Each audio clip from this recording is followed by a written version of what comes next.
ازيكم عاملين ايه؟ صراحة الفيديو ده يا جماعة، انا عندي طاقة انثوية جامدة قوي. فحابة ان اطلعها معاكم وحابة اتكلم معاكم عن حاجات انثوية، آه، أم، او ليها علاقة بالانوثة والمرأة المتزوجة طبعا، واللي جاية وداخلة على جواز بقى وعرايس وكده. فانا عايزة اكلمكم ازاي تكوني انثى رقيقة ولطيفة، وبحاجات بسيطة، مش محتاجة تشتري حاجات كتير، مش محتاجة تعملي حاجات كتير. هي حاجات من جوانا هنطلعها، هنبين انوثتنا بمعنى اصح. وحاجات كده تاتشات بسيطة هنعملها هنبقى زي القمر بعدها. ويلا بينا نشوف الفيديو، الفيديو الخاص لمتزوجات العرايس فقط. حطولي لايك للفيديو ويلا بينا نكمل. اول حاجة هنتكلم عن الانوثة في المرأة اللي بتطلع من جوانا اصلا. انتي اصلا كأنثى انتي عندك طاقة انثوية جواكي، ولكن انتي يا بتخدميها وبتطلعيها، يا اما بتكبتيها وتدخليها جوه وما بتطلعليهاش اي اثر. صوت عالي وزعيق ونرفزة وتوتر وقلق وعدم ثقة بالنفس، كل الحاجات دي هي اللي مش بتطلع لك الطاقة الأنثوية بتاعتك. فانتي لازم تخلي بالك انك لازم تستغني عن حاجات زي كده، وتستغني انك تكوني عصبية، وتستغني انك تكوني قلقانة، وانك تكوني متوترة، وان انتي تكوني مش واثقة في نفسك او مش واثقة في حاجة جواكي. ودايما بتقولي انا محتاجة اشتري اللبس ده عشان اكون واثقة في نفسي اكتر، وانا محتاجة اعمل كده عشان احس بثقتي بنفسي اكتر. الثقه بالنفس بتيجي داخليا قبل ما تكون خارجيا، والثقه بالنفس بتكون شيء مكتسب مش شيء احنا بنتولد بيه. احنا بنكتسبه من اللي حوالينا، وبنكتسبه من خبراتنا، ومن قرايتنا، ومن آم، كل الناس اللي حوالينا طبعا. فانتي كمامي لازم لو عندك بنوته تعلميها ازاي تكتسب ثقتها بنفسها. وانتي لو مرأة متزوجة ومحتاجة ان انتي تطلعي الطاقة الأنثوية دي، لازم زي ما قلتلك تستغني عن الحاجات دي كلها. لازم تحاولي تعيشي طبيعتك. طبيعة الأنثى انها تكون هادية، طبيعة الأنثى انها تكون صوتها منخفض، ما تكونش صوتها عالي على جوزها او صوتها عالي على اي حد. او رغم ان في حاجات كتيرة جدا بتطلع لنا صوتنا غصب عننا، انا عارفة. أم، بس حاولي الوقت اللي انت فيه بينك انت وزوجك، او انتوا عاملين يوم خاص ليكم في الاسبوع، حاولي ان كل اليوم دوت ليكم انتوا بس.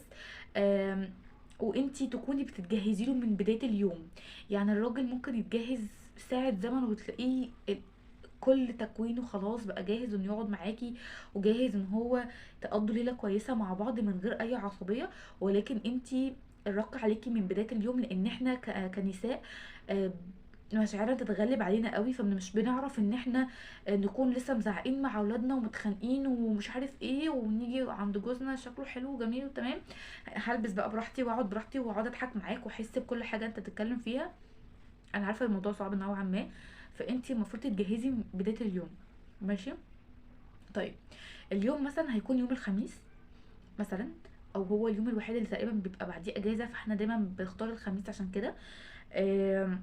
بدايه اليوم انت هتصحي اول حاجه تبصي نفسك في المرايه، الله انا حلوه قوي النهارده، ما شاء الله عليا النهارده انا شكلي حلو، وحاسه ان انا هعمل حاجات تخلي شكلي احلى وتحسن من مظهري. دي اول حاجه. لازم بقى تروقي على حالك كده، مش لازم تنضفي البيت على طول كله مع بعضه. تبصي تخلي البيت شكله حلو بحبه معطر على حبه بلالين شكلها حلو، اي حاجه كده. عدي يومك، اعملي غدا بسيط عشان متقعديش كتير في المطبخ فتنهاري، فتبقي مش مستوعبه ال الوقت الخاص بيكي وبين زوجك. لازم تخلي بالك كويس قوي من النقطه دي. طيب ايه التاني ممكن اعمله؟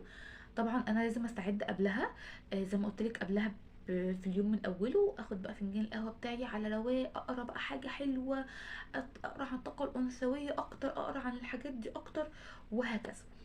ايه تاني المفروض اعمله؟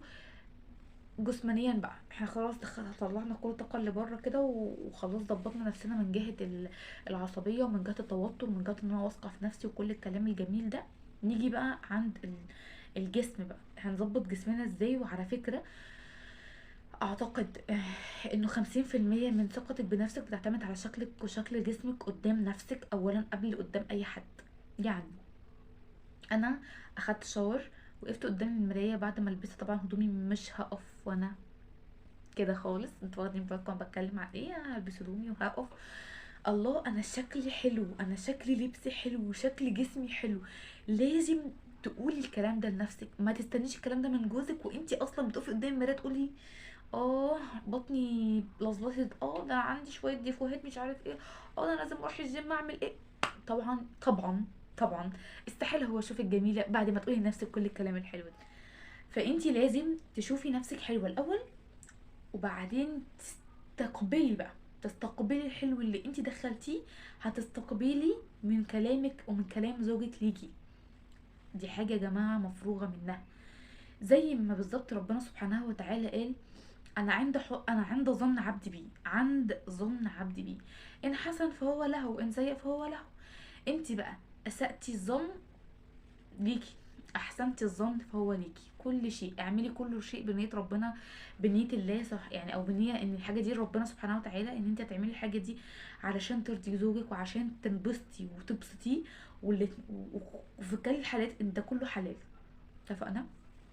طيب انا جايبه لكم شويه حاجات جنبي عشان اتكلم معاكم. اول حاجه هاخد شاور وهعمل شيفنج لكل الجسم.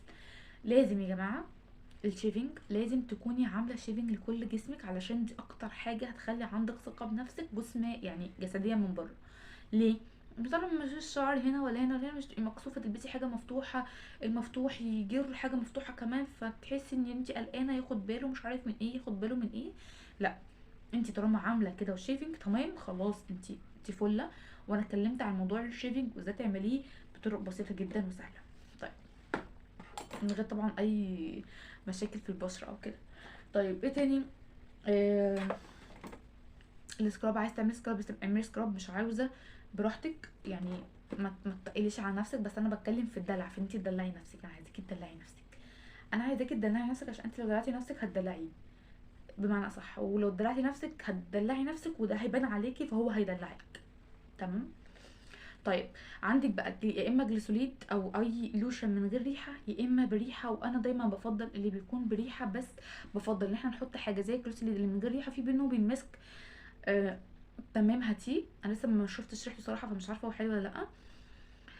ان انت تحطي دوت على جسمك الاول لانه يرطب الجسم ويخلي كده ناعم كده وكيكه كده. وبعدين تحطي بقى الحلو اللي بيبقى بريحه برفيوم انت هتحطيه، بيبقى تحفه وبيجنن جدا، لان انت بتكوني مرطبه وبتحطي كمان ترطيب وكمان ريحه حلوه فهتثبت اكتر. طيب انا لو ما عنديش الموضوع ده وعندي سبراي خلاص اوكي، اكيد دوت مش، لو ده مش موجود فانت عندك برضو اللوشن بتاعك اللي من غير ريحه والسبراي. هندهن جسمنا كله بالكريم وهنجيب السبراي نمشيه على كل البشره برضو بعد ما نحط الكريم بتاعنا. برضو انت كده حلتي المشكله وبقى تحفه، بقيتي كيكه بمعنى الكلمه.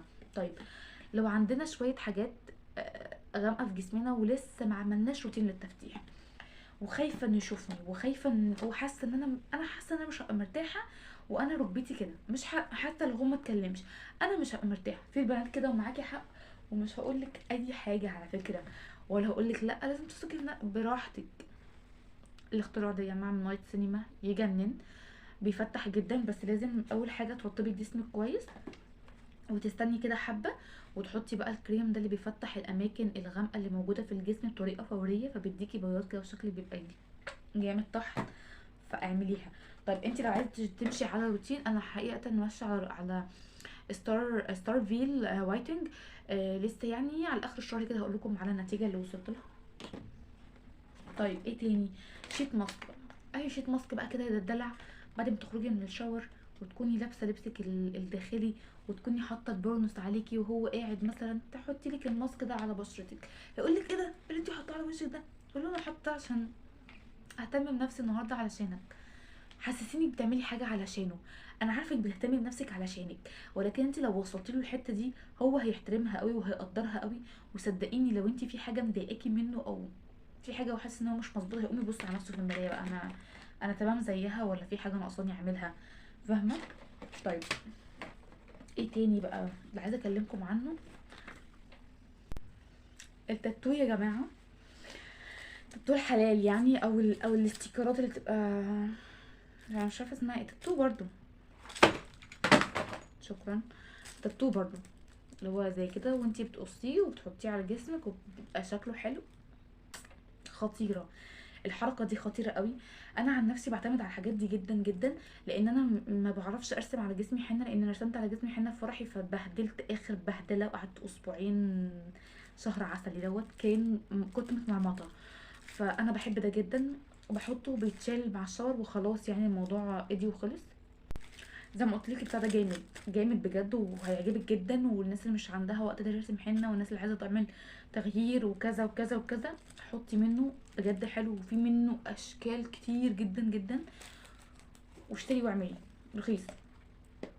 البنات اللي عندها مشكله في ريحه المناطق الحساسه، او ما عندكيش الحمد لله عندك مشكله، فانت لازم تكشفي، لان انت اكيد عندك التهابات بتعملك المشكله دي.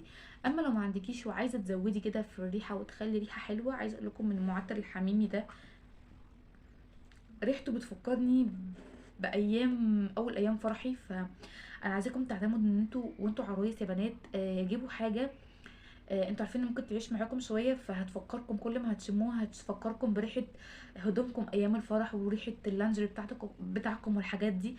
ف المعطر ده كان من خام، كان حلو جدا جدا جدا، وانا بحبه قوي ولسه ما خلصتي. وده معطر حميمي يا بنات، يعني للمناطق الحساسه اهو، ما بيأثرش على الحمل، ومكتوب كده مش بيأثر على الحمل. أم، وانه بيرطب، وان هو بيستخدم للترطيب والتعطير. أه، وتحفه جدا.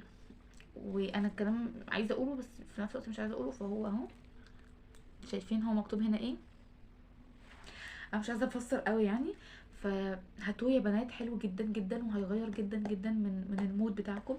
اخر حاجه عايزه اتكلم فيها، في ناس بتبقى عايزه تتهيأ، يعني انت عايزه تهيئي نفسك وعايزه تهيئيه، خصوصا في اول فتره في الجواز، في اول فتره في الجواز يعني. فاحلى حاجه تعمليها انك تشغلي موسيقى هاديه.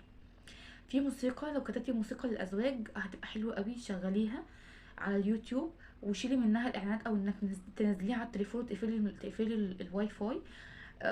ما تنسيش تحطي لي شريطه كده حلوه لازقه على الكاميرا الاماميه والكاميرا الخلفيه، معلش عشان في مصايب سودا دلوقتي بتحصل في العالم كله بسبب التجسس اللي بيحصل من خلال الكاميرات وخلال المواقع التواصل الاجتماعي زي تويتر والواتساب وكذا وكذا. مش عايزين نتدخل في الموضوع ده، بس خدي بالك لو هتدخلي التليفون معاكي في اوضه النوم لازم تكوني حاطه بلاستر على الكاميرا الاماميه والكاميرا الخلفيه. تمام تمام. طبعا انت هتعملي الخطوه دي، وهتروحي مشغله موسيقى هاديه بقى وكام شمعيه كده، وظبطي نفسك وظبطي مودك وظبطي موده، عصير قهوه اي حاجه انتوا حابينها، وربنا يبارك لكم في الليله دي ان شاء الله.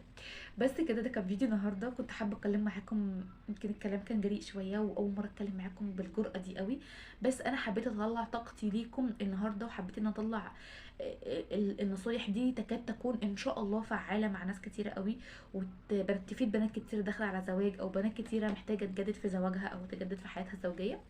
وبس كده، ان شاء الله يعجبكم الفيديو. لايك من فضلكم، لايك دعما لمجهودي، ودعما ان انتوا تشوفوا فيديوهات تانية كتير مني. ولو انتم طبعا محتاجين تشوفوا فيديوهات اكتر من كده، حطوا اشتراك في القناه او باللون الاسود او الابيض تحت الفيديو على طول، حطوا لي اشتراك وفعلوا الجرس على الكل عشان يوصلكم طبعا كل الفيديوز اللي موجوده جايه، واللي هي اصلا اوريدي موجوده في القناه.